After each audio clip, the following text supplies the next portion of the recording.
Ottawa souhaite réduire le nombre de résidents temporaires, étudiants comme travailleurs, à 5% au cours des 3 prochaines années, contre 6,2% actuellement, 2,5 millions de personnes, a déclaré le ministre de l'Immigration Mark Milley lors d'un discours.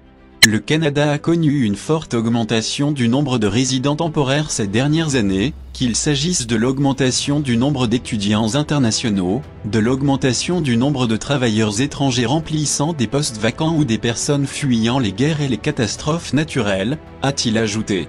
Les restrictions concernant les permis de travail temporaires pour les travailleurs étrangers entreront en vigueur le 1er mai.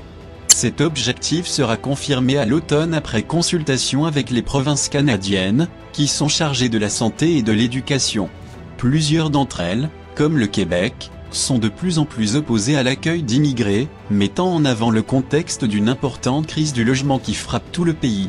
L'annonce du gouvernement survient près d'un mois après que le Canada a décidé de réimposer des visas pour les Mexicains et 2 mois après la mise en place d'un plafond sur les permis pour les étudiants étrangers.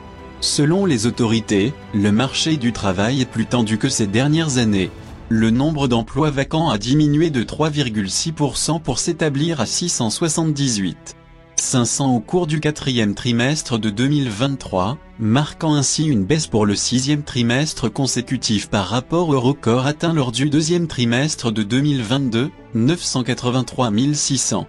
Pour assurer une croissance durable à l'avenir, nos programmes d'accueil des résidents temporaires doivent refléter les besoins et l'évolution des demandes du marché du travail, a expliqué Mark Milley.